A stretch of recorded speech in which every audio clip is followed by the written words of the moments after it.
Some people think your success is measured by the amount of intelligence you have. Life has taught me it's not about that.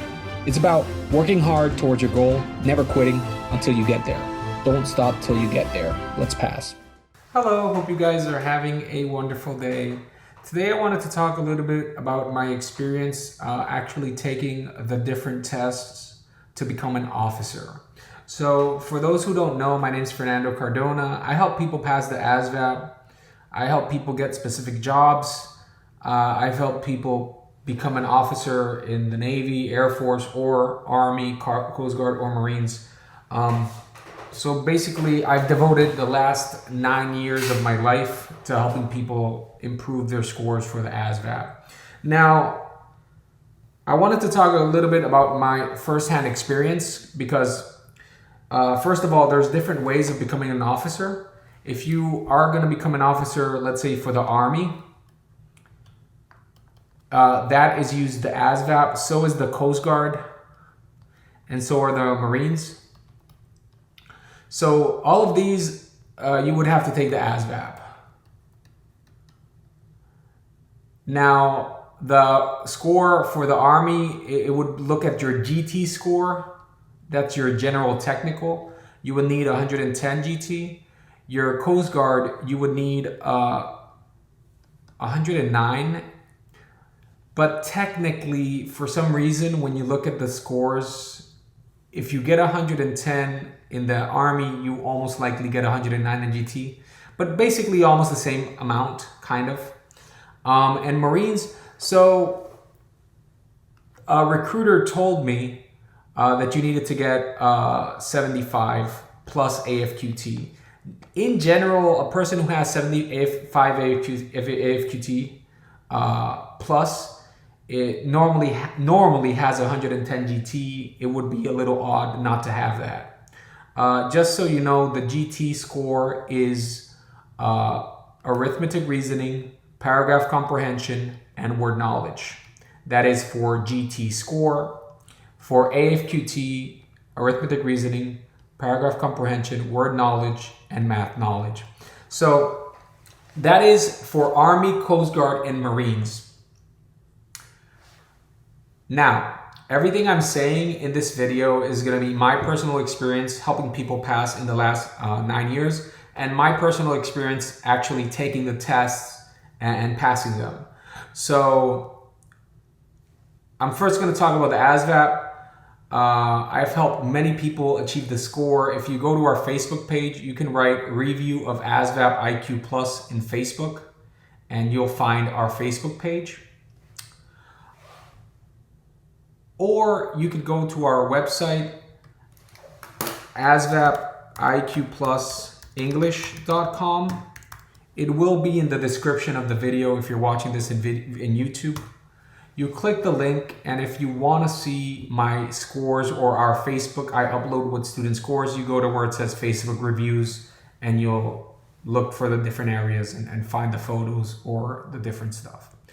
But anyways, my personal experience, this is one of the times I got a 99 AFQT. I got 140 GT for Army. For Navy, I got 137 GT, etc. But that was with the ASVAB. 99 AFQT is the highest possible score you can get. I have another time, I got another 99. This was another test, another version of the ASVAB. In this one, I got 145 GT for Army, and for Coast Guard, I got 142 GT. Why did I take it 2 times? I was presented with the opportunity. Somebody said they could send me to take it, and I said, well, sure, why not? I said 2 99s are better than 199, I guess. So yeah. Now, that was my experience with the ASVAB.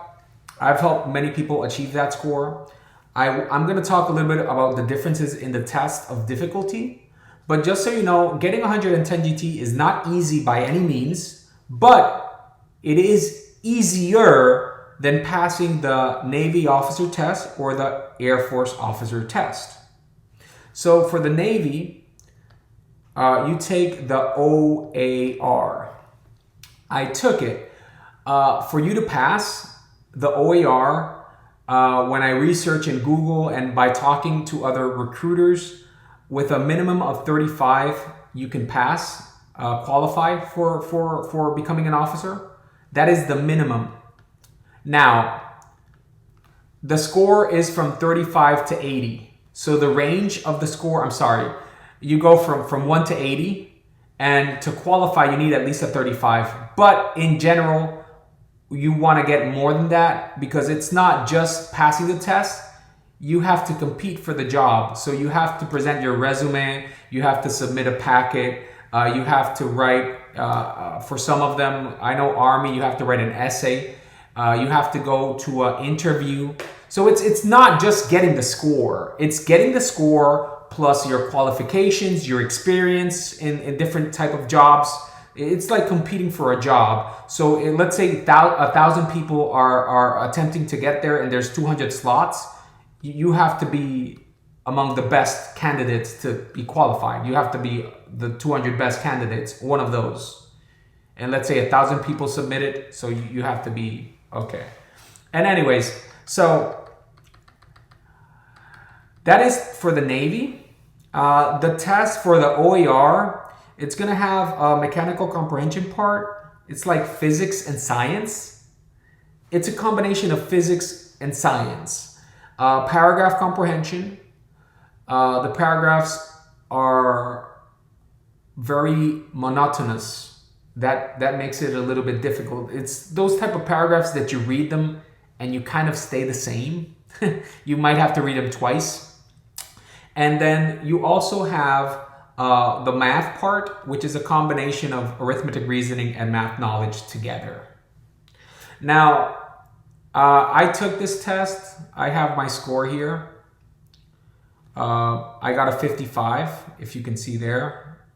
I don't know if I can zoom here. Yeah, a 55. You can also see this on the page. That's my name. Obviously, I covered my last 4 digits of my social security. So I got 55 out of 80.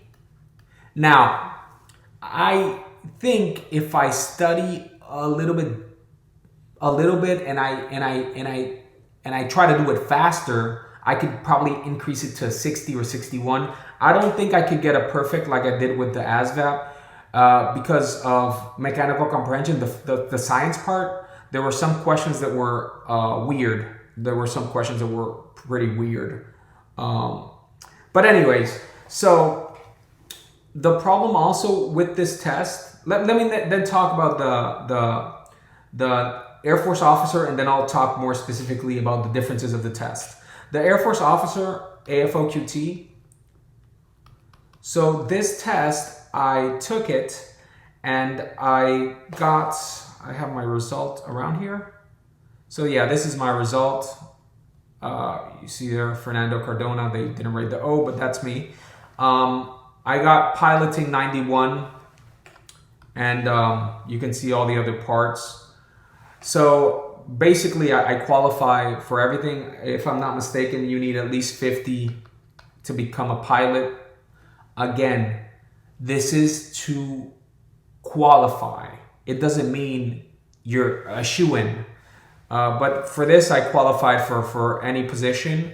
Obviously, I would have to submit a resume. I have to apply. I have to be among the best candidates. But I have the minimum score in the test, way above on all my tests. All of the tests, you have to compete for the position. It's not that you just pass the test, you're an officer. No, you have to be among the best candidates with your resume, with the package you submit, with your work experience, etc., with your education, your academic education.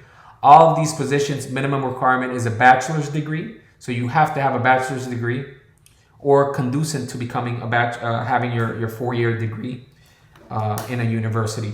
So let's talk a little bit about the differences. So for the Army, Coast Guard, and Marines, it's the ASVAB. The good thing of the ASVAB is you can take it until the age limit is passed. So you could take it technically 20 times. And if you're 18 years old, 20, 30, 40 times until the maximum age limit passes. So Army, you could take it until you're 35 years old.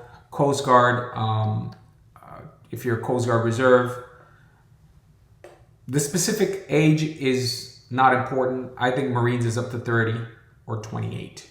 But the good thing is you can take that multiple times. So you can try more than once. So the OAR, you have up to 3 times in your lifetime to get the score. So you can take it up to 3 times in your lifetime. And the AFQT, the Air Force Officer Test, only 2 times. Now, AFQT parts, so there's a few parts. There's the math part. There's the verbal analogies. There's a piloting section. There's a section that's like, you have to, it's kind of like an XY coordinate. But all of this, you can see it later, all the different sections. I wanted to talk specifically about difficulty. So, I would say that the ASVAB is the easiest of all the ways. So Army, Navy, Army, Marines, and Coast Guard look at the ASVAB to join. That would be the easiest way to pass. That's the easiest one to get to the 110 GT. Now, which one is harder between Air Force Officer Test and Navy Officer Test? It's a little bit more tricky. I don't think one is harder than the other. I think they're just both harder tests than the ASVAB. I would look like an ASVAB, like an entry level to a high school, like entry level to university test, and I would look like the other 2 tests like more of a university level test. But to sum it up, Air Force Officer Test, Navy Officer Test are harder. Navy Officers Test, what's specifically hard about that test is that they don't tell you how many questions you have. And that messes with your mind. So the OAR, the Navy test for officer, they don't tell you how many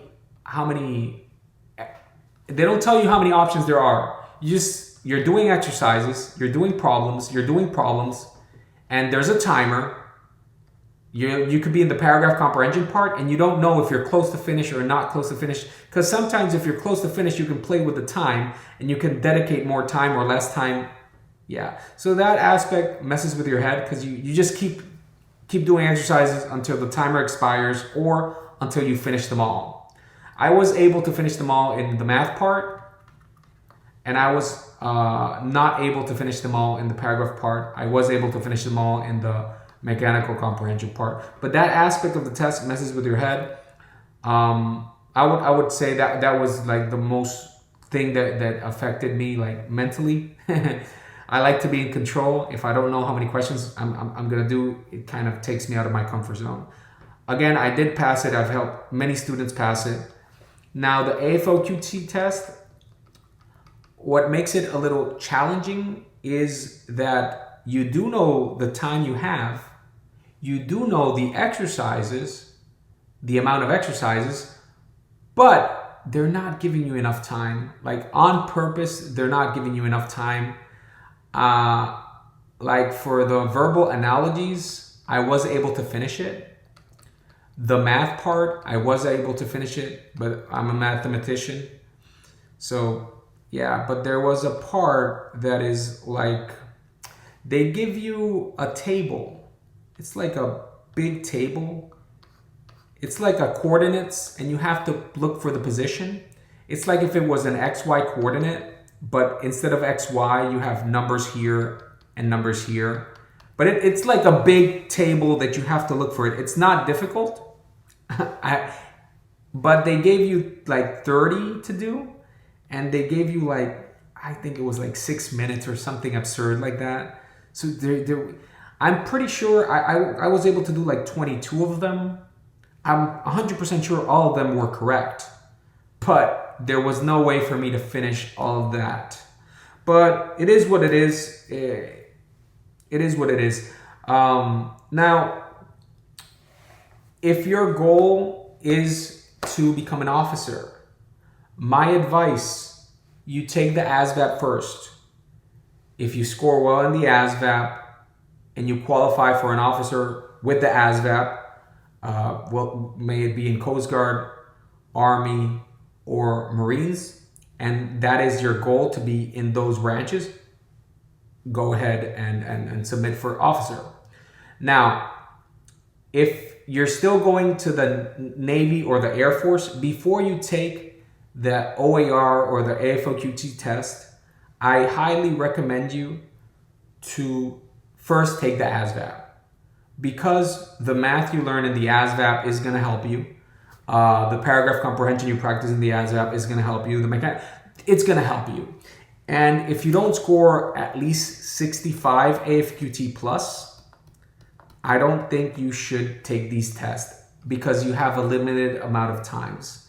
AFQT for the Air Force, you have only 2 attempts in your life. You don't want to just waste an attempt. And OAR, you have 3 attempts in your life. You don't want to just spend an attempt. Like, let's say you get a 42 in the ASVAB. So that what that tells you is study some more. You can take this test, but you need to get better. What you know is not enough. So maybe you take 1 or 2 more months to study, and then you try your first attempt to either of these tests. If you do need help and you want my help, I've helped people pass the test. All 3 of them, ASVAB, OAR, and AFQT.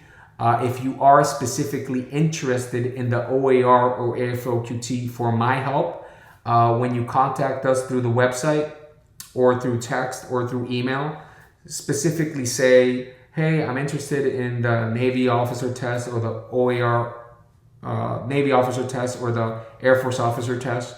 How can you help me?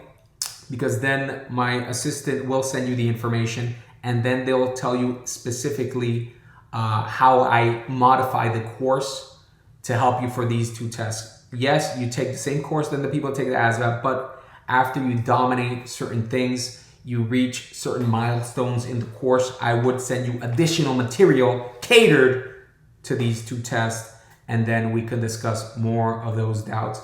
Very important, don't ever quit. Keep up the good work. If your goal is to become an officer, or if your goal is simply to join the military in any service or capacity, I appreciate you for serving the country. I appreciate you for trying to get better, to improving. And whatever you do, let's pass. Take care. Bye-bye. Thank you for your time.